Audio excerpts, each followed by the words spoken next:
Olá, sejam muito bem-vindos a mais um podcast Segredos de Justiça, onde o mundo jurídico vira resenha. E hoje é um dia muito especial, porque eu tenho o prazer de receber aqui, pela primeira vez, uma desembargadora do Tribunal de Justiça do Espírito Santo. E é claro que ela tem muita história para contar, porque muitas vezes a gente não sabe, a maioria das vezes a gente não conhece a vida por trás da magistratura, não é verdade? Então, é com muito prazer que eu recebo a desembargadora Heloísa Cariello. Seja muito bem-vinda. Muito obrigada, doutora. Espero atender as expectativas. Né? Mas eu eu não tenho o convite, dúvida. Espero atender a expectativa. Desembargadora, por que o direito na sua vida?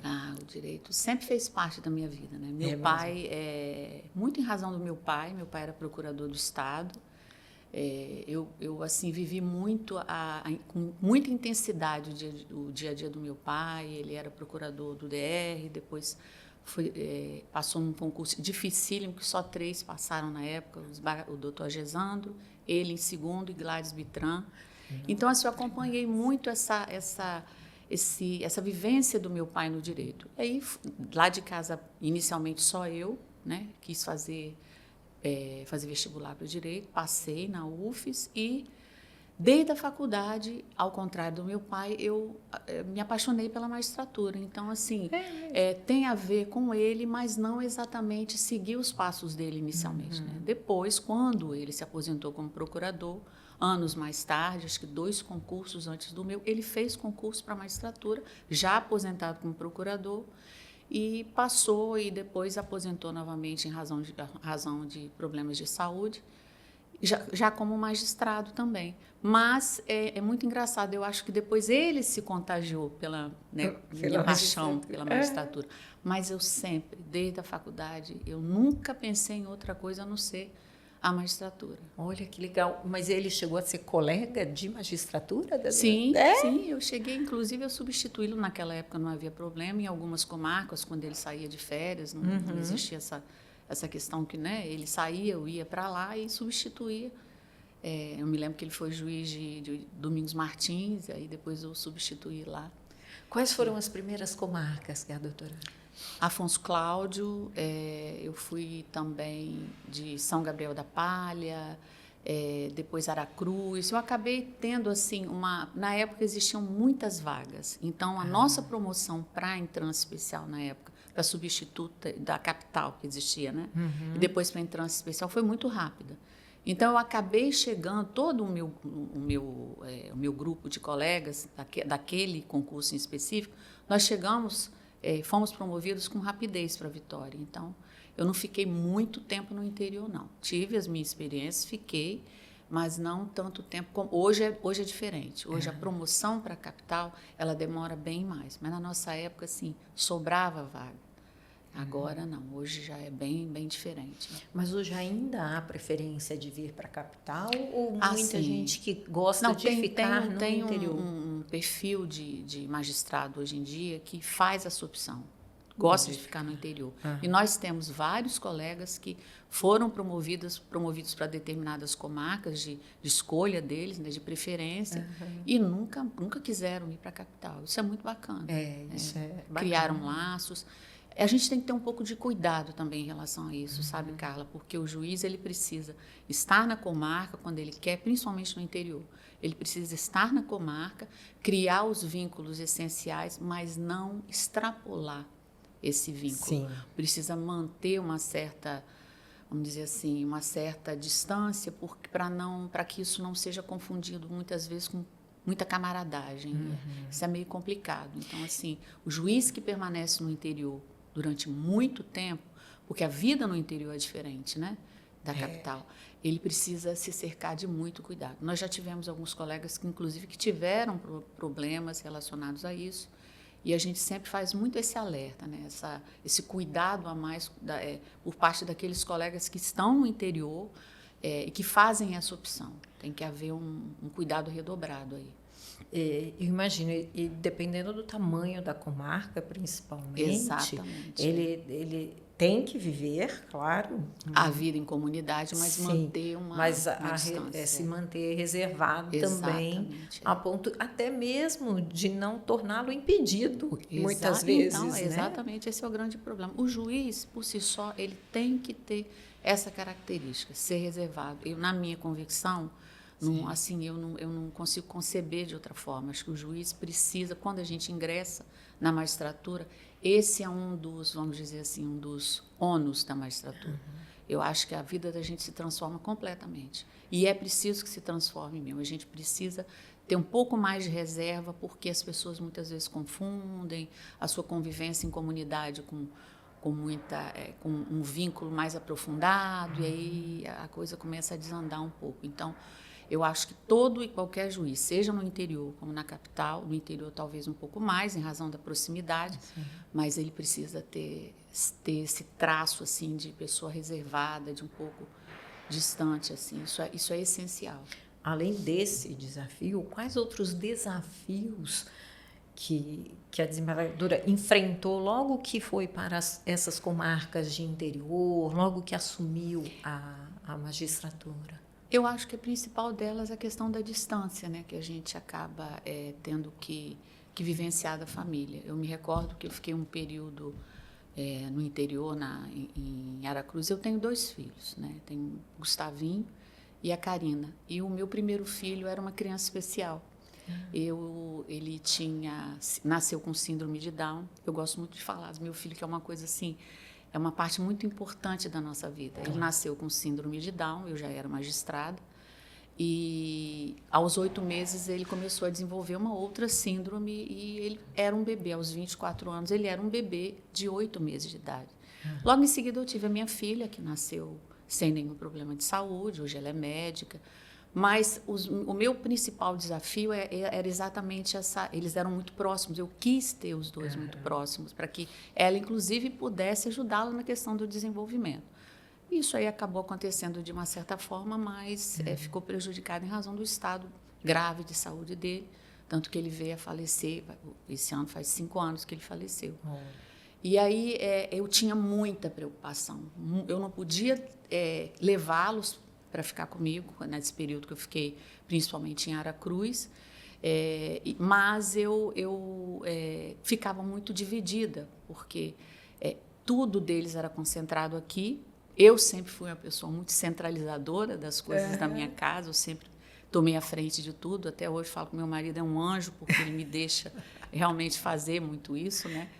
Apesar do ônus, que isso acaba cansando, mas eu acho que era essa questão. Para mim foi muito difícil, sempre foi muito difícil ficar longe deles. Até hoje, quando eu viajo, mesmo a minha filha sendo mais velha, para algum tipo de compromisso fora, eu ainda sinto muito isso. Então, essa distância deles é que é o que mais me abalou em relação a ir para o interior e ficar, participar desses eventos. Até hoje é esse sentimento que eu tenho, porque eu sou muito apegada à minha família. Olha aqui. E dessa época, quais as histórias mais inusitadas que a doutora já viu, já teve que julgar, ou lhe tirou o sono? Eu acho que, assim, fazendo uma retrospectiva, são várias. A gente tem situações inusitadas e diferentes todo dia, né? Mas uma que assim, eu sempre me recordo, vem sempre muito à minha mente, eu não sei se você recorda, em 2013, aquela questão relacionada ao pedágio, à ponte, aos Black Blocs, aquele grupo, né? Sim. Eu que estava à frente do processo na época. Nossa. E houve uma pressão muito grande, inclusive uma situação específica. Eu ia fazer uma audiência de conciliação num dia, num determinado, acho que era uma terça-feira pela manhã, e estava aquele tumulto todo, eles invadindo os locais, tudo relacionado à questão do pedágio, do contrato administrativo. Hoje eu posso falar, porque eu já não estou à frente desse processo, mas estava comigo na época. E eu me recordo das pressões e de tudo que chegou até mim pelo pessoal da segurança no tribunal, dizendo que eles iriam invadir o fórum, iriam fazer de refém, aquelas coisas todas, se não houvesse uma definição antes daquela questão. Eu me recordo que numa segunda-feira Eu peguei o processo, levei para casa, não fui para o fórum, fiquei o dia inteiro até madrugada naquele dia, trabalhando em cima desse processo para tentar ver achar uma solução, porque havia um contrato administrativo em vigor, eu não poderia simplesmente rasgar aquele contrato, mas eu teria que ouvir, porque havia um clamor social. Esse é o grande problema do magistrado. Ele tem que saber equilibrar muito isso, né? Então, havia uma pressão para que eu simplesmente extirpasse o pedágio. Eu sabia que não podia fazer isso e eu tinha que tentar arrumar uma solução. E foi aí que, depois de muito estudar o processo, eu consegui, fiz uma decisão bem substancial, assim, bem fundamentada, e reduzi o processo, o pedágio, acho que era de R$ 1,90 para 80 centavos, que era o preço de custo na época. Isso, de certa forma, apaziguou aquele clamor todo, aquela confusão, apesar de não ter resolvido. Esse foi um caso assim, bastante que eu me lembro muito, porque foi uma pressão muito grande, havia muitas assim, informações de ameaças à integridade minha, da minha família. Então, isso aí foi algo que me marcou. E também quando o nosso colega Alexandre Martins faleceu, ele era meu adjunto, ele, Carlos Eduardo, eu tinha me removido para a central de inquérito, eles respondiam pela central de inquéritos naquela época, eu me removi da Serra para lá, assumi a titularidade, mas o tribunal manteve os dois ali me ajudando. E naquela época, quando ele faleceu, ninguém sabia exatamente o que tinha acontecido, se estava vinculado à 5ª Vara Criminal, que era a execução penal, ou à central de inquérito, que tinha muitos processos complicados. Nossa. E na época o tribunal ficou muito preocupado também comigo, com a minha família, queriam me colocar também segurança, né? Eu não aceitei, porque eu nunca gostei muito disso, mas permiti que um carro da polícia ficasse na porta da minha casa durante um período para ver se não havia se não era uma questão ligada exatamente à minha vara. E foi um período muito estressante, porque a gente não sabia o que tinha acontecido. Então, assim, dentre tantas histórias que eu já vivi, porque são muitas, essas são duas assim que me chamam a atenção agora nesse momento, sabe? Mas tem inúmeras, com certeza. Já se emocionou muito em audiência? É mesmo? Eu me recordo, inclusive, agora que você falou nisso, uma situação bem delicada que eu vivenciei enquanto juíza criminal da Serra, e um colega nosso, muito sensível também, estava fazendo uma audiência muito difícil relacionada a um estupro de uma criança de 4 anos. A sala dele era em frente à minha sala e ele estava muito nervoso, porque ele queria voar no réu. E a criança tinha morrido, foi uma coisa assim horrorosa, nunca vi uma coisa tão difícil. E foram me chamar para que eu pudesse lá socorrer, porque ele estava a ponto de voar, né? Aquele colega era extremamente equilibrado, mas naquele dia alguma coisa se quebrou dentro dele. E eu fui para lá e meio que assumi a audiência com ele. Eu me lembro de ter saído destruída também da audiência. Chorei muito, choramos juntos os dois. Então, assim, tem muitas situações difíceis que a gente passa no dia a dia, não é fácil, não. Tem que ter uma estrutura, tem que pensar muito em Deus. Eu sou uma pessoa muito espiritual, assim, espiritualista, religiosa, eu tenho isso muito forte dentro de mim. Então, não é fácil, não. Nossa, imagino. E a desembargadora, em 2024, foi conduzida por mérito, né? Por merecimento, para o Tribunal de Justiça. Como é que foi essa caminhada? Eu já substituía no tribunal como desembargadora há algum tempo, né? Eu era a juíza mais antiga para ser promovida, a mais antiga entre todos. É mesmo? Mas eu sempre fui uma pessoa muito ativa em relação a essas questões de participação feminina. Eu que levei o tribunal na época, foi a meu pedido que foi criado o Comitê de Participação Feminina. Era uma sugestão, uma recomendação da ministra Carmen Lúcia, né, na época, como presidente do CNJ, que os tribunais, recomendando a criação nos tribunais desse comitê, eu consegui criar no TRE, pedi e obtive o apoio do presidente à época, e nós criamos, foi o primeiro comitê do Espírito Santo, foi o do TRE, e depois eu levei essa postulação para o nosso tribunal. E lá, assim, eu sempre fui muito ativa em relação a essas coisas. Quando houve a determinação, através da resolução, na época já da ministra Rosa Weber, para que os tribunais fizessem uma cota, né, uma lista exclusiva de promoção, e essa foi a nossa primeira, seria a nossa primeira lista de promoção. Eu fiquei muito dividida entre não concorrer, porque eu era mais antiga, e concorrer. E eu achei assim, eu queria muito essa vaga, porque eu acho que tinha muito a ver com a minha história de vida, com tudo que eu sempre fiz, com todas as minhas lutas. Na época, algumas colegas assim, não, vamos dizer assim, não tinham tido essa caminhada, estavam muito resignadas. Uhum. E aí eu achei que aquilo ali, de certa forma, eu merecia pelo menos concorrer. Foi muito difícil porque fui, de certa forma, criticada por algumas, porque achavam que eu tinha que abrir mão para que outra fosse promovida no lugar, porque eu era mais antiga, né, ser promovida em seguida, mas eu fiz uma opção e não me arrependo dela. Eu acho que aquela vaga tinha, de certa forma, eu tinha que pelo menos concorrer. Claro. E acabei assim, logrando o êxito, conseguindo. E até hoje eu luto muito no meu tribunal. Naquela época eu tive o apoio de todos os desembargadores, todos eles, eu conversei com todos eles na época, e todos falaram a mesma coisa, que, né, a maioria, né, que eu não deveria realmente abrir mão, porque tinha tudo a ver comigo aquilo ali. Claro. E pela aí história mesmo. Pela história de vida. E eu acho também, Carla, eu acho que nós temos que ter um pouco de cuidado em relação a isso, sabe? Eu não falo aqui de meritocracia, não é isso, mas eu acho que a gente não pode incorrer no mesmo erro dos homens. O homem ocupar determinados espaços só porque é homem. Sim. Nós não podemos fazer e incorrer nesse mesmo erro. Sim. Eu acho que a gente tem que se capacitar também, além de... Tudo para a gente é mais difícil, né? Sim. A gente tem que meio que ensinar como é que a coisa tem que ser. A mulher é isso aí. Então, assim... o homem, quando havia sempre uma promoção entre um homem e uma mulher, na maioria das vezes o homem era promovido porque era homem. Uhum. E a mulher, muitas vezes, ela tinha qualificação, mas ela não era promovida porque preferia-se, no caso, um homem. Então, eu acho que agora a gente tem que ter essa oportunidade de promover uma mulher. Isso é importantíssimo, essa cota ela vem para tentar equilibrar uma desigualdade histórica. Então, assim, é importantíssimo. A gente tem que lutar até por mais, pela concretização dessa política em muitas outras coisas. Claro. Mas a gente também não pode achar que uma mulher tem que ser promovida só porque ela é mulher. Só porque é mulher. Não. Precisa ter uma qualificação. Sim.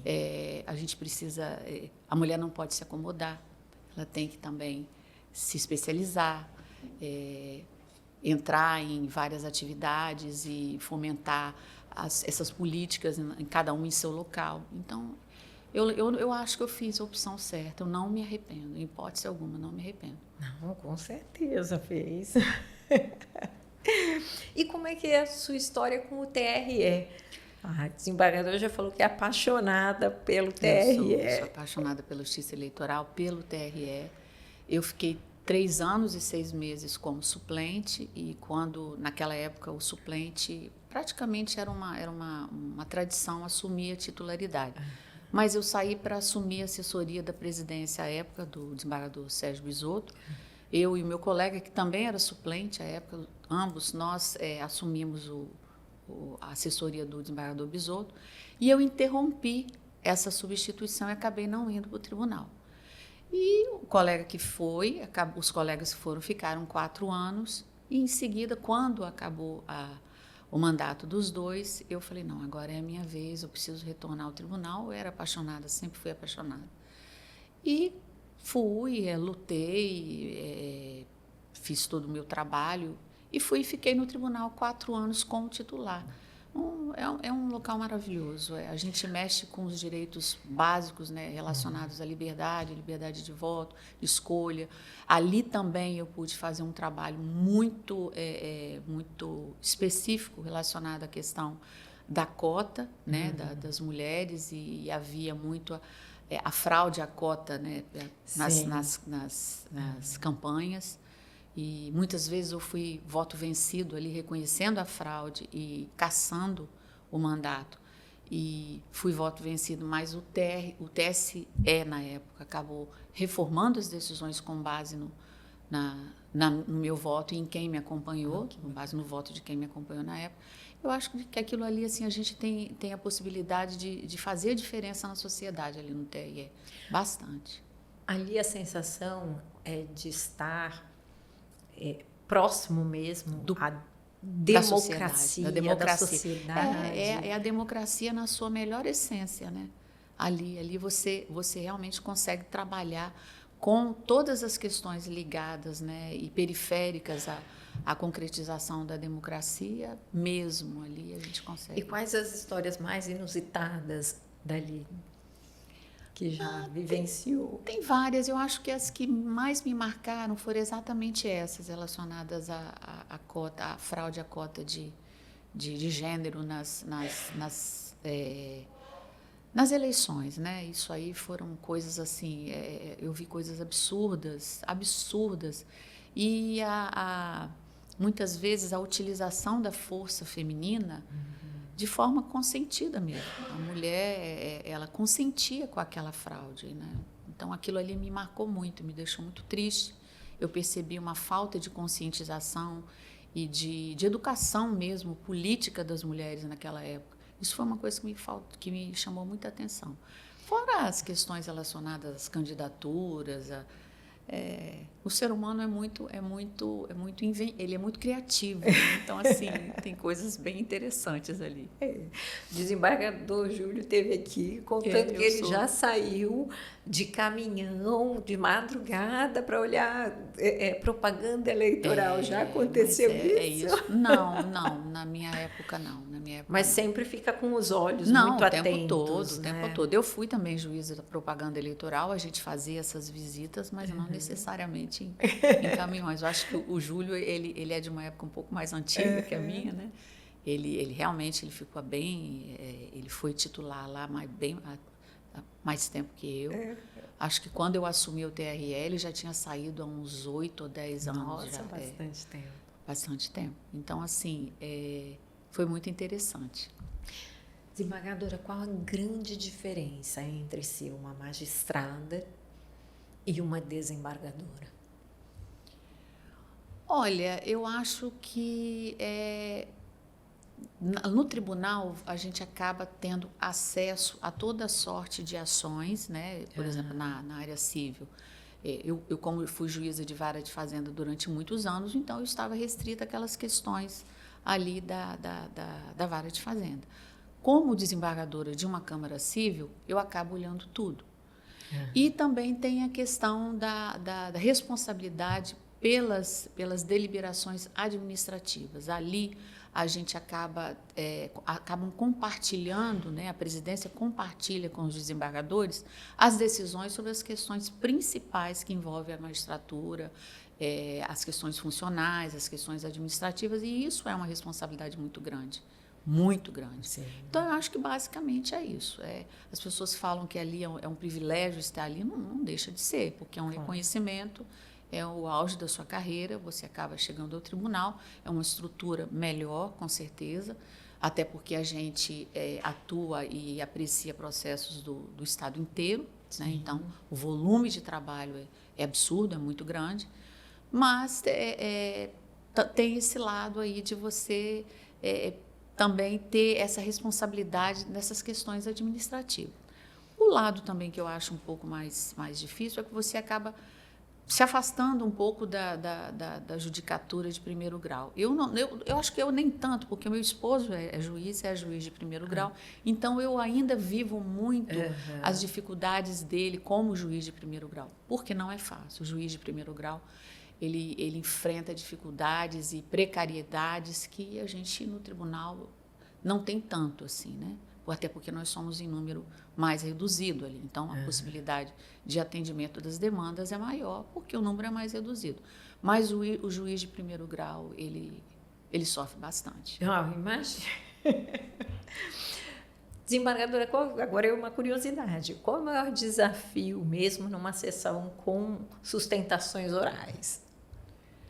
Especificamente sobre as sustentações ou... Sobre Ou as sobre a sessão? sustentações, porque a gente tem visto, hoje com a internet, há uma propagação muito grande de algumas sustentações, às vezes o desembargador chamando a atenção do advogado ou advogada, de comportamentos e tudo mais. Hoje, qual é o maior desafio nas sustentações ali? Eu acho que é saber equilibrar exatamente isso. É você entender que o advogado está ali fazendo o papel dele e ele precisa, muitas vezes, ser um pouco mais aguerrido. Você entender que ele está ali exercendo a função dele, até porque ele tem esse compromisso com o cliente dele. Eu sou muito, vamos dizer assim, compreensiva em relação a isso. E você também perceber quando ele passou um pouco dos limites e o advogado doutora, eu não tenho tido muito esses problemas não, que sabe? Bom, eu acho que na minha câmara pelo menos a gente tem um relacionamento, um ambiente bom. Até hoje eu não me deparei, mesmo como substituta, com uma situação assim não. Mas eu sei que isso acontece muito. Muitas vezes o advogado ele extrapola, ele não é deselegante com os componentes da câmara. Eu acho que aí nesse caso é esse equilíbrio que a gente tem que ter, né? Verificar efetivamente quando é isso que está acontecendo e quando não, quando o advogado está sendo aguerrido, quando ele está exercendo ali o papel dele. Eu tenho muito esse perfil, não interrompo, eu deixo o advogado falar, a não ser que ele extrapole mesmo, que fique muito claro, mas é esse equilíbrio que tem que ter, tem que haver.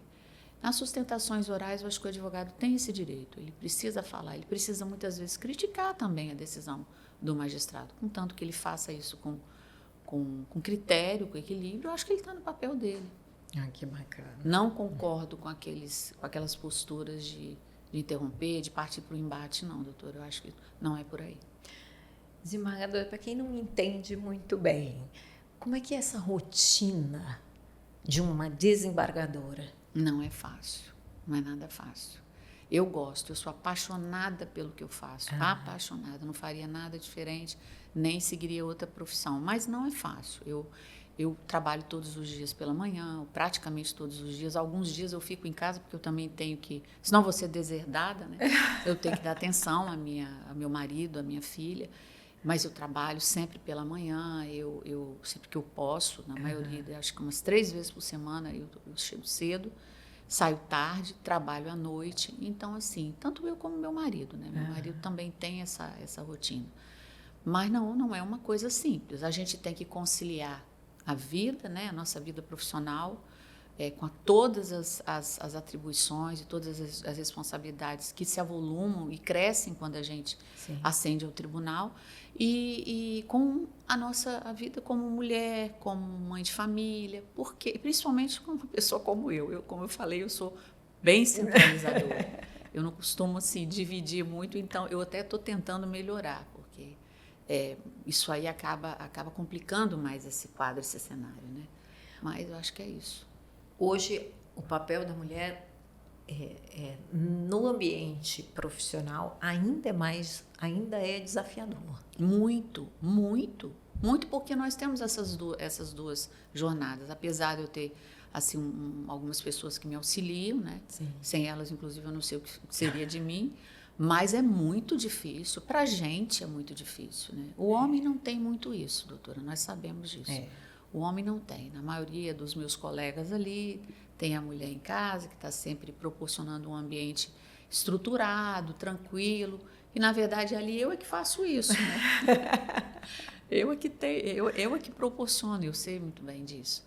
Mas não é fácil, não é nada fácil. A mulher ainda tem que se desdobrar e ser, assim, uma guerreira. Não é fácil, não. Poder Judiciário hoje, especificamente no Espírito Santo, a demanda vem crescendo muito? Muito. Hoje em dia, com o PJE, né, com o nosso sistema, as demandas, as ações, os advogados têm essa possibilidade de ingressarem, de ajuizar a qualquer hora do dia. E aí eu acho que o nosso maior desafio talvez seja de não deixar que isso fique incorporado 24 horas por dia à nossa rotina. Porque é natural, eu acho que tanto eu como os colegas, nós temos essa mania de entrar no sistema, ficar entrando no sistema para ver se tem alguma coisa, e sempre tem. Então, assim, a tendência da gente é tentar solucionar aquilo. Se você não souber fazer um filtro, você fica 24 horas por dia trabalhando. Mesmo de madrugada, eu sou uma pessoa que às vezes perco o sono. Nossa! Né? E aí eu vou para o computador, para o sistema, e fico olhando, e quando eu vejo, eu já estou 1h da manhã mexendo num processo. Então, a gente precisa ter esse filtro, porque não tem saúde que aguente. Mental e física, né? Então, não é fácil, não. Hoje, o maior desafio, eu acho que é esse. A gente mantém... Né? Às vezes a gente também no escritório está lá o tempo inteiro com aquilo ligado, vendo. A tecnologia ela veio para ajudar muito, mas ela também ela causou essa questão que eu acho que até assim a gente precisa repensar isso por conta da nossa rigidez mental, porque senão ninguém aguenta. Que a gente vive hoje, eu vejo que a gente vive um pouco mais num limite de estresse. Muito grande. Eu começo a trabalhar, eu presido 3 comissões, Comissão de Participação Feminina, eu sou ouvidora da mulher e presidente da Comissão de Assédio Moral, Sexual do 2º grau. Eu começo a trabalhar com a minha companheira, a doutora Gisele Souza, que é meu braço direito nessas comissões. A gente começa às 5h30, 6h, já estamos tratando disso. Então, assim... Ela, então, que acorda muito cedo, logo cedo ela está passando mensagem para mim, para a gente solucionar. Não é fácil, não. A gente precisa equilibrar. Como foi a época da pandemia? Difícil. Para mim, por exemplo, eu sou uma pessoa que gosto muito de trabalhar no meu ambiente de trabalho. Eu tenho isso, porque ali na minha casa, muitas vezes, eu acabo, as pessoas vão me acionando, então eu acabo ficando dispersa, mas com certeza. Então, eu sempre gostei muito de ir cedo para a minha vara e trabalhar de lá. E foi muito difícil. Eu me recordo que eu fiquei uns 20 dias em casa, enfurnada. Mas os meus 2 assessores falaram assim, doutora, nós estamos querendo ir para o gabinete, porque lá, inclusive, eles moravam sozinhos, né? Lá a gente tem um ar-condicionado e a gente pode trabalhar no ar-condicionado. Era muito calor na época, nós estamos querendo ir para lá. Aí eu falei, então tá bom, se vocês vão, eu vou também. Cada um fica num ambiente. Eu me recordo que eu saía de casa, não tinha uma alma viva na rua. A gente conseguia o Uber na época, quando era ele... Eu ia de Uber, conseguia, porque tinha sempre um gato pingado ali trabalhando, né? E um corajoso. E eu ia de Uber, batia na porta lá do prédio, do vértice, vinha o segurança, não tinha ninguém na portaria, abria a porta, saía, eu entrava no elevador, tinha um elevador funcionando, eu subia, a gente ficava trabalhando lá, cada um num canto, ninguém a gente não ficava muito próximo. Então, foi muito difícil. Eu fiquei muito apavorada, não gostei, não. Eu não gosto, doutora, porque eu não sou uma pessoa assim, eu não sou aquela pessoa que gosta de trabalhar muito remotamente. Eu acho importante, mas eu sinto essa necessidade do contato visual, físico. Eu acho que isso é muito importante na nossa função. Essa proximidade também com a parte, com os advogados. Então, eu sei que tem colegas que adoram isso, que não se importaram nem um pouco com essa época, porque já tinham esse estilo de trabalho, mas eu não gostei, não. Para mim foi muito difícil. Agora a gente entra num momento da entrevista que é um bate-pronto. Eu falo e a doutora me fala o que vem à mente. Justiça é? Para mim ou para todos? Eu acho que não só para mim, como para toda a sociedade, a justiça é o pilar de uma sociedade. Sem a justiça, uma sociedade não tem chance alguma de existir. Não tem. Não adianta as pessoas advogarem que a justiça, que uma sociedade poderia viver sem, poderia se desenvolver e existir sem a justiça, porque isso não existe. O conflito é inerente ao ser humano. Sim. E sem a justiça, sem um poder judiciário forte, atuante, a sociedade ela não consegue subsistir. Perfeito. O que mais lhe irrita num processo? A mentira, o subterfúgio, a falsidade que muitas vezes a gente percebe assim, hoje em dia então com a IA, né? com a inteligência artificial, a formulação de jurisprudências inverídicas. Isso é muito ruim, eu fico extremamente brava quando me deparo com uma situação dessa, e é mais comum do que a senhora imagina. Então, assim, a minha assessoria tem essa orientação de verificar se aquela jurisprudência, que curiosamente se encaixa perfeitamente. Hoje a gente já consegue verificar, curiosamente se encaixa, mas, assim, são coisas absurdas. Eu acho que a fraude processual, para mim, é o que mais me irrita. E é algo que realmente hoje tem que tomar muito cuidado. Muito, muito. A IA trouxe muito isso. Processo físico e eletrônico? Eu gosto de processo físico. Eu sou uma pessoa que eu gosto de papel. Eu gosto de livros físicos. Eu não consigo me adaptar com Kindle, nada. Mas hoje em dia o eletrônico já ajuda muito, né? Tem toda a facilidade ali que esse sistema proporciona. Mas eu confesso que eu gosto de papel. Não do processo físico, daquele assim, ninguém aguenta mais. De 40 volumes. Não, isso não, de jeito nenhum. Audiência presencial ou virtual? Eu prefiro presencial. Eu gosto dessa proximidade. Um livro? Ai, doutora, são vários, viu? Eu agora, assim, eu leio bastante, então eu não sei, não conseguiria identificar um. Eu gosto muito de biografias. Eu sou uma pessoa que leio muito biografias, então eu tenho vários livros sobre as rainhas, as imperatrizes. Olha, exatamente a história delas, né? As mulheres importantes nessa época assim, bem antiga, a diferença que elas fizeram. Então, tem vários livros de Maria Antonieta, Madame Pompadour, Jeanne de Poitiers. São, assim, mulheres incríveis que fizeram a diferença na época delas. Então, eu gosto muito de biografia. Que bacana, que bacana. Se não fosse magistrada, seria? Não me vejo fazendo nada diferente disso. Não tem plano B, não tem. Não tem. Desembargadora, quero agradecer imensamente sua participação. Foi uma honra tê-la aqui conosco. Eu que agradeço muito a oportunidade. E para vocês, não esqueçam de curtir, compartilhar. E se tiver uma boa história, comenta aqui, que a gente também quer saber. Até a próxima!